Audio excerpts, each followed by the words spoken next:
नमस्कार। डॉक्टर कहते कि सजीव प्रसारण में आप सभी का स्वागत है। दर्शकों, हमारी कोशिश रहती है आप तक स्वास्थ्य संबंधी हमेशा नई नई जानकारियाँ इस कार्यक्रम के माध्यम से हम पहुँचा सकें। आज हम आपको जानकारी देने जा रहे हैं मच्छर जनित रोग, बचाव और उपचार इस विषय पर। और जानकारी देने के लिए आज हमारे साथ स्टूडियो में मौजूद हैं वरिष्ठ चिकित्सक डॉक्टर अजय सहाय। नमस्कार डॉक्टर साहब, आपका स्वागत है। डॉक्टर साहब, सबसे पहले तो हम आपसे यही जानना चाहेंगे कि मच्छर से होने वाले जो रोग हैं वो कौन कौन से हैं? जब भी मच्छर की बात आती है तो मलेरिया और डेंगू की बात भी आती है, और जब भी मच्छर और मलेरिया की बात आती है तब दो बातें आती हैं। एक, जो 25 अप्रैल को पूरी दुनिया में मलेरिया से बचने के लिए, मलेरिया के प्रति जागरूक करने के लिए लोगों को जो विशेष दिवस पूरी दुनिया में मनाया जाता है 25 अप्रैल को जी। उसको वर्ल्ड मलेरिया डे बोलते हैं। और ये 20 अगस्त को वर्ल्ड मॉस्किटो डे मनाया जाता है, क्योंकि ये जो मलेरिया है वो मच्छरों से होने वाला एकमात्र रोग नहीं है। ये जो मच्छर हैं इनका अलग से दिवस इससे मनाया जा रहा है कि ये जानकारी हम देना चाह रहे हैं कि सिर्फ मलेरिया ही मच्छरों से नहीं होता, बल्कि dengue fever, chikungunya, yellow fever, Zika और आपके जापानी एन्केफेलाइटिस, हाथी पाँव फाइलेरियासिस, ये भी ऐसे कुछ गंभीर रोग हैं जो हमारे लिए खतरा हैं, और इनके प्रति भी जागरूक करने के लिए हम विशेष रूप से वर्ल्ड मॉस्किटो डे यानी मच्छर दिवस मनाते हैं 20 अगस्त को। जी डॉक्टर साहब, अभी आपने बताया कि मच्छर से बहुत सारे रोग हो सकते हैं, मलेरिया, चिकनगुनिया, डेंगू, कालाजार, जापानी बुखार, फाइलेरिया। तो इन सभी से बचाव क्यों ज़रूरी है? देखिए, बीमारी तो बीमारी होती है। कुछ बीमारियां तुरंत जानलेवा होती हैं, कुछ बीमारियां आपको हमेशा के लिए विकलांग बना देती हैं और आपकी जो शारीरिक क्षमता है और आपकी जो ग्रोथ की क्षमता है वो उसको प्रभावित करती हैं। जहाँ तक मलेरिया मैंने बताया जो मच्छरों से होता है, ये तुरंत जानलेवा हो सकता है, क्योंकि ये जो फैल्सिपेरम मलेरिया इसका एक प्रकार होता है वो तो इतना खतरनाक होता है कि उसको मैलिग्नेंट मलेरिया बोलते हैं। मैलिग्नेंट शब्द का अर्थ होता है कैंसर जैसा। जी। तो ये आपका जानलेवा हो सकता है अगर ये ब्रेन में चला जाए, या सारे अंगों को ये फेल कर सकता है, जिसको मल्टी ऑर्गन फेलुअर बोलते हैं। इसी तरह की कुछ बात होती है आपकी डेंगू फीवर में। जी। जो डेंगू फीवर है वो भी यूँ तो चुपचाप निकल जाता है हफ्ते भर में, लेकिन अगर अपनी जात पे उतर आए, कॉम्प्लिकेट होने लगे, तो ये भी आपका जानलेवा होता है, ख़ास तौर से बच्चों में और बड़ों में। और यही बात आपकी होती है जापानी एन्केफेलाइटिस। एन्केफेलाइटिस का मतलब ही होता है ब्रेन का इन्फेक्शन। अगर ब्रेन में चला गया ख़ास तौर से बच्चों में तो ये मुश्किल हो सकती। और मैंने एक बात और कही थी, या तो जानलेवा हो सकता है या जीवन भर के लिए तकलीफ पैदा कर सकता है। तो आपने हाथी पाँव देखा होगा। जी। लोगों के मोटे मोटे हाथ, मोटे मोटे पैर या जानांग बहुत सूज जाते हैं, तो ये जानलेवा नहीं होते, लेकिन ये शारीरिक विकृति और विकलांगता का कारण बनते हैं, और इसकी वजह से लोगों का जीवन दूभर हो सकता है, उनकी जो शारीरिक और कार्य करने की क्षमता बहुत ज़्यादा प्रभावित होती है। इसलिए इन पर काबू पाना, इनके प्रति जागरूक बनाना बहुत ही आवश्यक है। डॉक्टर साहब, कोई भी बुखार मलेरिया हो सकता है ये कहा जाता है, तो हम जानना चाहते हैं कि मलेरिया और डेंगू इन दोनों के लक्षणों में क्या समानता है, क्या अंतर है? देखिए, बहुत अच्छी बात है। हम कहते हैं कोई भी बुखार मलेरिया हो सकता है, लेकिन मैं एक बात ये भी जोड़ना चाहूँगा कि हर बुखार मलेरिया नहीं हो सकता। तो इसलिए अगर आपको बुखार आ रहा है, ठंड लग रही है, और जो मैं लक्षण आपको बताने जा रहा हूँ अगर ऐसे लक्षण हैं और आप फालतू भयग्रस्त हो जाते हैं कि मुझे मलेरिया होगा, डेंगू हो गया, तो हर बुखार मलेरिया डेंगू नहीं होता।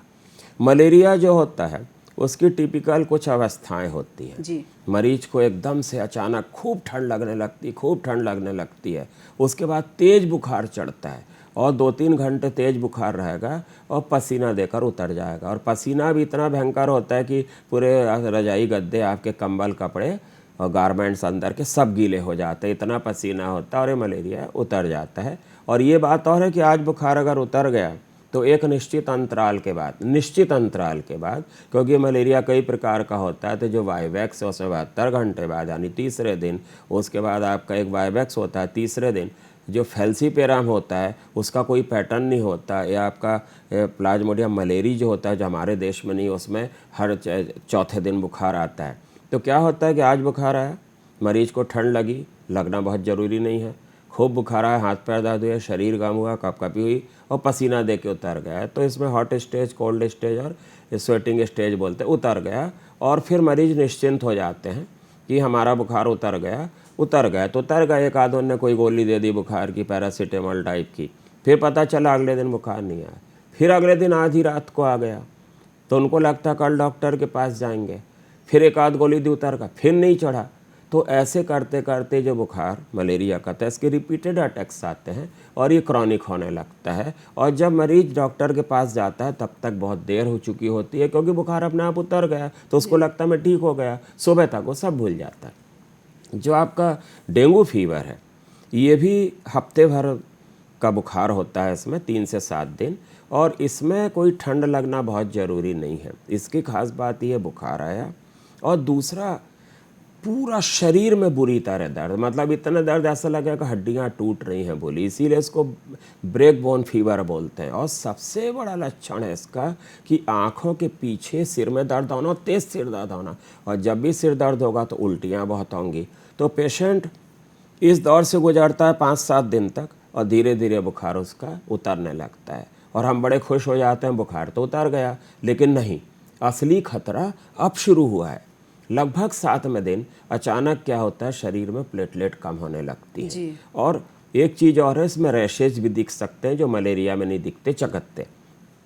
तो पता चलता आपने देखा तो बुखार तो उतर गया, हाथ पैर दर्द, सिर दर्द भी ठीक हो गया, लेकिन अब आप देख रहे हैं कि शरीर में चकत्ते आ रहे हैं और मरीज के जगह जगह से खून जा रहा है, खून बहने लगा, क्योंकि प्लेटलेट इसमें कम हो जाती या बनती नहीं या निष्क्रिय हो जाती, और जो रक्त नलिकाएं ना उसमें परमेबिलिटी बढ़ जाती तो उससे लीक कर जाते हैं ये।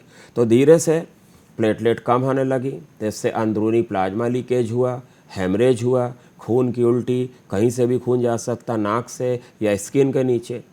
और अगर इस अवस्था में आपने ध्यान नहीं दिया तो इतना ज़्यादा प्लाज्मा लीकेज हो जाता है कि ये इस अवस्था को जो हम डेंगू हेमरेजिक फीवर बोलते थे वो डेंगू शॉक सिंड्रोम में कन्वर्ट हो जाता है। शॉक मतलब पल्स बीपी नॉट रिकॉर्ड नहीं होना, और जब शरीर में खून का दौरा नहीं होगा तो गुर्दे और सारे अंग धीरे धीरे फेल होने लगेंगे और ये बहुत जानलेवा कंडीशन होती है। तो शुरुआती जो बुखार है 6-7 दिन का, हम सोचते उतर गया, खतरा टला नहीं है, खतरा अब शुरू हुआ है। डॉक्टर साहब, बहुत ही अच्छी बात आपने बताई और ज़रूरी बात आपने बताई कि कई बार बुखार कम होने पर या उतर जाने पर लोग जो है दवाइयों का सेवन करना छोड़ देते हैं। तो डेंगू की खतरनाक अवस्था तो हमने जान ली, लेकिन क्या मलेरिया भी जानलेवा हो सकता है? जी, जैसा कि मैंने अभी बताया था कि जो वाइवैक्स मलेरिया होता है जिसमें हर तीसरे दिन बुखार आता है या ओवेल होता है तीसरे दिन, वो उतने खतरनाक नहीं होते। ये चूँकि लाल रक्त कणों के अंदर हमारे शरीर का जो खून है लाल होता है, क्योंकि उसमें लाल रक्त कण होते हैं, उसमें हीमोग्लोबिन होता है जो ऑक्सीजन कैरी करता है, वो ऑक्सीजन को पूरे शरीर में पहुंचाता है। इन्हीं लाल रक्त कणों में ये आपके मलेरिया के जो वो होते हैं ऑर्गेनिज्म वो विकसित होते हैं। तो अगर बार बार क्रॉनिक होगा तो खून नष्ट होगा, और खून नष्ट होगा तो मरीज को पीलिया और खून की कमी होएगी, लेकिन ये उतना जानलेवा नहीं है। जानलेवा होता फैलसीपेरम मलेरिया। फैलसीपेरम मलेरिया मादा एनाफिलीज के काटने से होता है, और सबसे बड़ी खास बात ये शरीर के किसी भी अंग में जा सकता है, क्योंकि ये बहुत छोटा होता है। तो भगवान ने एक छन्नी नुमा एक बैरियर बनाया है दिमाग में और बाकी शरीर के बीच में। जैसे हम छन्नी में कोई चीज़ छानते हैं तो बहुत बारीक चीज़ें छन जाती हैं और जो आपकी बड़े कण होते हैं ऊपर रुक जाते हैं, तो हम चाय छानते हैं, लेकिन ये इसके साथ लागू नहीं होती।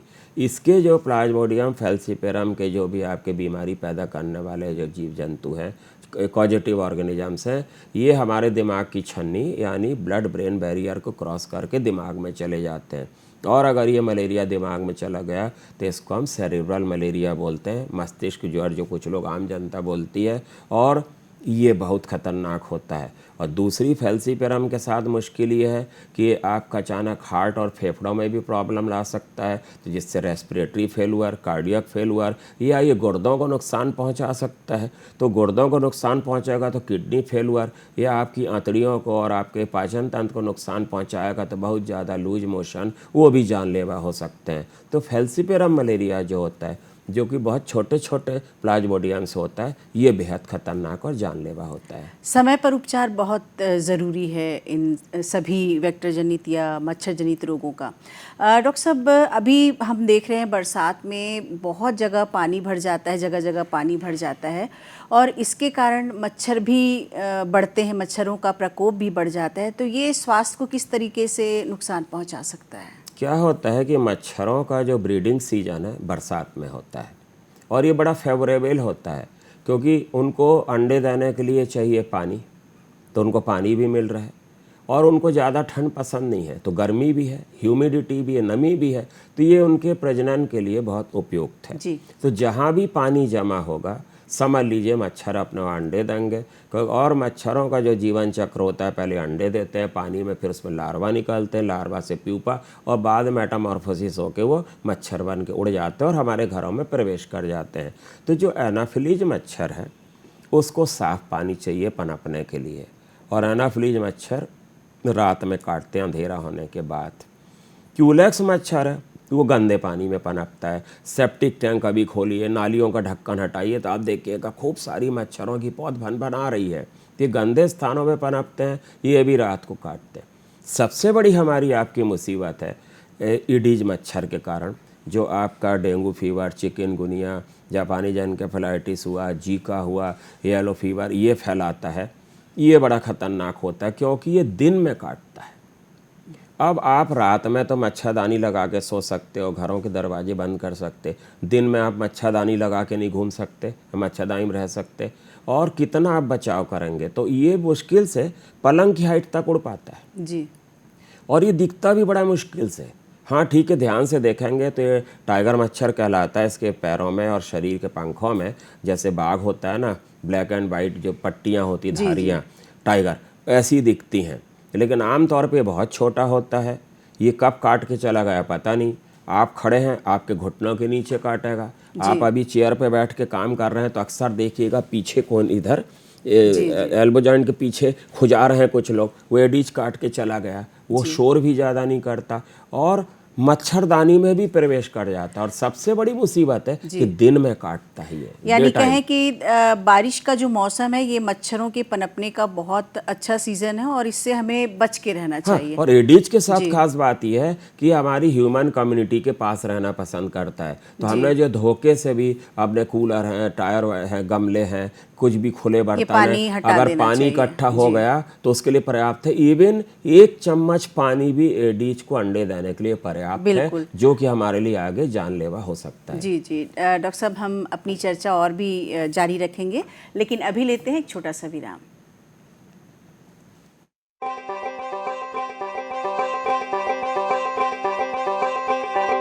मेरी अपनी सबकी है ये, मेरी अपनी सबकी है ये, आज ही नहीं कल की है ये, अपने हक अधिकार दिलाती आपकी बातें, आपकी बातें, आपकी बातें, आपकी बातें, हर मुश्किल का हल है सुझाती, जीने की एक राह दिखाती, अंधियारे में राह दिखाती, आपकी बातें, आपकी बातें, आपकी बातें, आपकी बातें। देखना ना भूलें आपकी बातें हर गुरुवार शाम 6 बजे दूरदर्शन छत्तीसगढ़ पर। डॉक्टर कहते के सजीव प्रसारण में एक बार फिर आपका स्वागत है। आज हम आपको जानकारी दे रहे हैं मच्छर जनित रोग, उपचार और बचाव, इस विषय पर डॉक्टर अजय सहाय जी हमारे साथ हैं। और इसके पहले आपने बहुत सारी जानकारियां दी हैं डॉक्टर साहब। अब हम आपसे जानना चाहेंगे चिकनगुनिया के बारे में कि चिकनगुनिया किस तरीके से खतरनाक हो सकता है, क्या प्रभाव डालता है मच्छर के काटने से शरीर पर इसका? चिकनगुनिया भी एडीज मच्छर से फैलने वाला एक वायरस से होने वाला रोग है जो आमतौर पर जानलेवा नहीं है। इससे मृत्यु दर बहुत ही कम या नहीं के बराबर है, लेकिन मुश्किल ये है कि लंबे समय तक ये विकलांगता पैदा करता है। तो अगर जब किसी को कुछ दिन तक बुखार है, यूजुअली वायरल फीवर 1 आध हफ्ते में ठीक हो जाते हैं, तो बुखार ठीक हो जाता है, लेकिन जोड़ों में तीव्र दर्द शुरू होता है। इतना दर्द होता है कि इंसान ठीक से खड़ा नहीं हो पाता। तो इसीलिए चिकनगुनिया जो शब्द है विदेशी भाषा का, उसका मतलब होता है अकड़न शरीर में और टेढ़ा होना, सीधा नहीं हो पाना। तो ये भी आमतौर से 3 एक हफ्ते में ये जोड़ों का दर्द ठीक हो जाता है। लेकिन कुछ परिस्थितियों में ये कई हफ्तों तक, कई महीनों तक चल सकता है। और विशेष तौर पे अगर किसी को पहले से ही जोड़ों की बीमारी हो, या आर्थराइटिस का, रोमेटॉइड आर्थराइटिस या रोमेटिक आर्थराइटिस, या नाना प्रकार की उनकी जोड़ों की प्रॉब्लम हो, तो ऐसे केस में चिकनगुनिया उनको लंबे समय तक या आजीवन जो है ना जोड़ों की तकलीफ पैदा कर सकता है जी। लेकिन ये जानलेवा नहीं है। तो समय पर यदि हम इसकी जांच और उपचार शुरू कर दें तो ये ठीक हो सकता है। हाँ, और इसमें आमतौर पे दवाइयाँ तो वायरल इन्फेक्शन में कोई विशेष दवाइयाँ नहीं होती। जैसे मलेरिया के निश्चित रूप से एंटी मलेरियल दवाइयाँ होती ढेर सारी, लेकिन ये जो डेंगू है, चिकनगुनिया है, इनकी कोई स्पेशल एंटीवायरल नहीं होती दवाइयाँ। तो एक बार ये ठीक हो गए, बुखार उतर गया, तो खास तौर से चिकनगुनिया में फिर फिजियोथेरेपी का बहुत इंपॉर्टेंट रोल है। आप फिजियोथेरेपी कराएं, उससे जोड़ों के दर्द में जल्दी राहत मिलती है और परमानेंट जो तकलीफ होने वाली है उससे निजात मिल सकती है। जी। डॉक्टर साहब, यदि गर्भवती माता को मलेरिया हो जाता है तो क्या उसको उपचार करना चाहिए, दवाइयाँ सेवन करना चाहिए? मलेरिया के उपचार हेतु जो दवाइयाँ होती हैं उसे लेना चाहिए? कुछ ऐसी बीमारियां हैं जो कुछ टारगेटेड लोगों का अगर हो जाएं तो बहुत ही जो है ना इंसान के लिए और इंसानियत के लिए बहुत बड़ी एक धोखा और नुकसानदायक साबित हो सकती है। उनमें एक है गर्भवती महिला, क्योंकि गर्भवती महिला एक अकेली मरीज नहीं है, उसके अंदर एक हमारे देश का भविष्य पल रहा है, एक बच्चा पल रहा है और उसका स्वस्थ होना बहुत ज़रूरी है।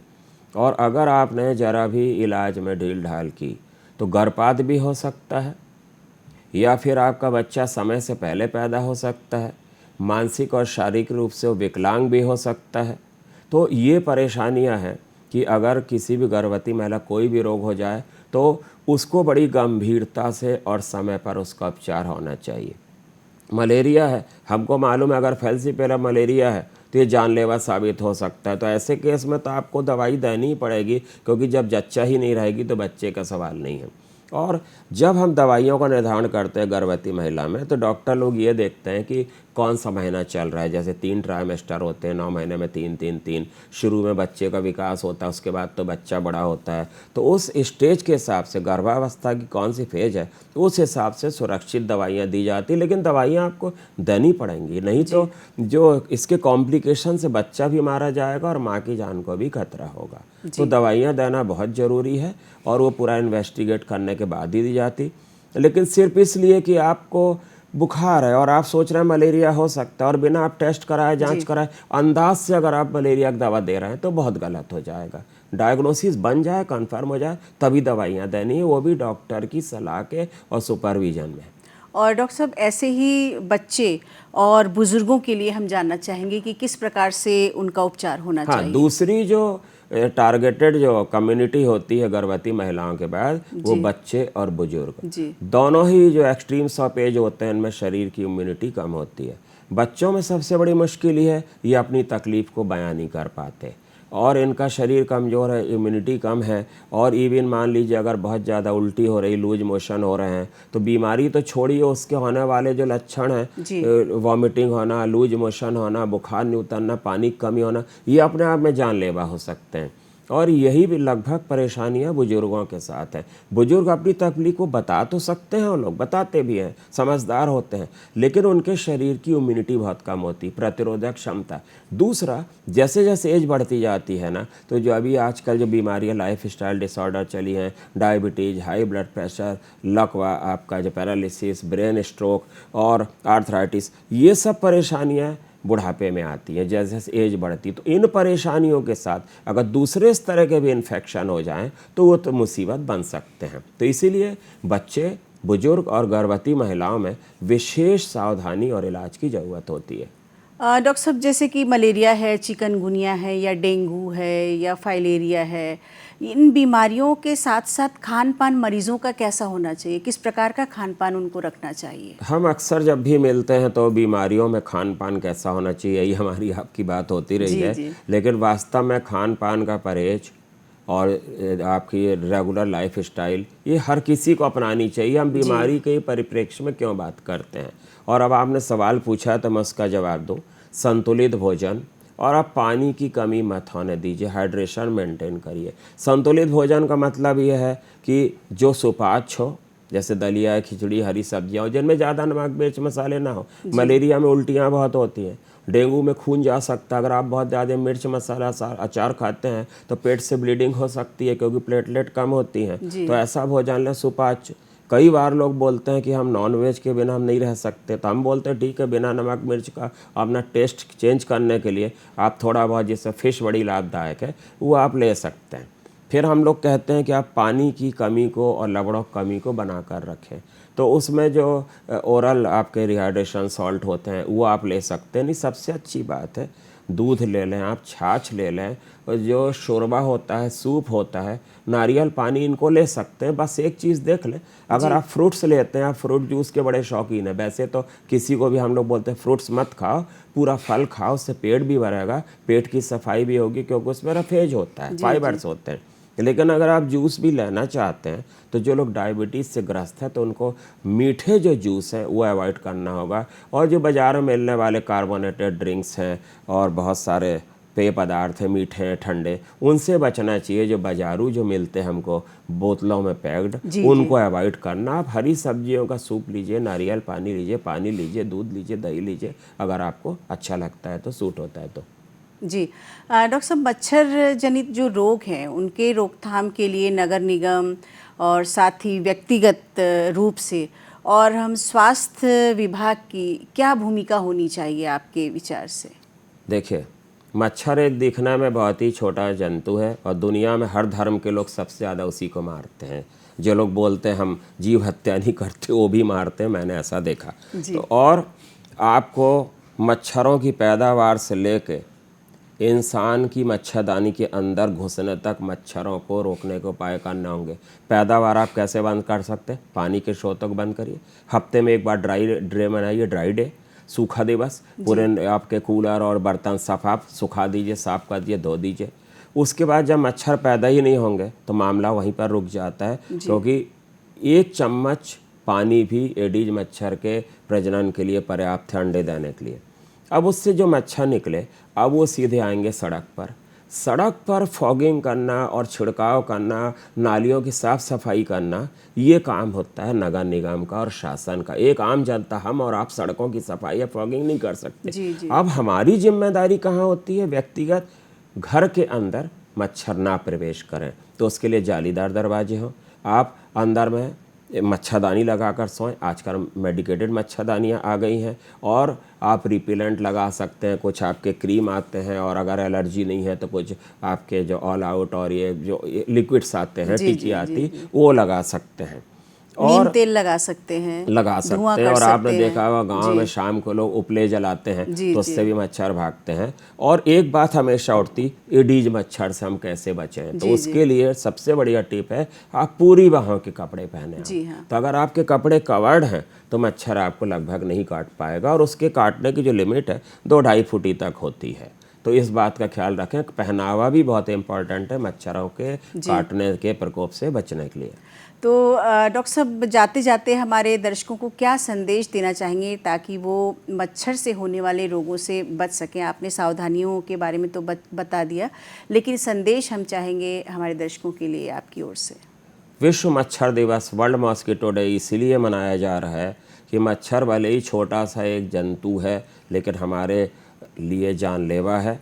और मच्छरों से बचने के लिए जो मैंने उपाय बताए वो बताइए और उसको अपनाइए, आप उनको गंभीरता से लीजिए।